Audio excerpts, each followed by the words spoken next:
বাবা, ব্যাপার কি বলুন তো? আপনি আমার জন্য টয়লেটের বাইরে দাঁড়িয়ে থাকলেন, বাস চলে গেল তবুও গেলেন না, এখন আবার খাবারের দামটাও দিয়ে দিলেন। আমাকে লাইন মারা চক্করে নেই। যাক বাবা, শিলিগুড়ি পর্যন্ত তো আসে গেল। ওকে, থ্যাংক ইউ। এই যে ম্যাডাম, ওই ব্যাগ চোরটাকে খুঁজে বের করতে হবে না? ওই ব্যাগটা না নিয়ে কোথাও যাওয়া যাবে না। ব্যাগটা তো আমার, আপনি এত ভাবছেন কেন? আমার আর আমার ব্যাগের জন্য একদম চিন্তা করতে হবে না। বাস স্ট্যান্ডটা কোথায়? ওই তো ওইদিকে। ও, থ্যাংক ইউ। এই হলো, আমার ভাড়াটা দিন। সব শোধ হয়ে গেল, ঠিক আছে, থ্যাংক ইউ। আর থ্যাংক ইউ। ব্যাগ কোথায়? কিসের ব্যাগ? আমার ব্যাগ তুমি চুরি করেছো। আপনারা হচ্ছে না, আপনাদের ব্যাগ বাড়িতে ঠান্ডা জায়গা আছে, চলুন।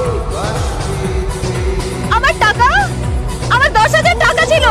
বাজারে অনেক ধার দেনা হয়ে গিয়েছিল, আমার রেপুটেশন নষ্ট হচ্ছিল, তাই আপনার টাকা দিয়ে সব ধার শোধ করে দিচ্ছি। ও মাই গড, আমার টাকা দিয়ে আপনি আপনার ধার শোধ করেছেন।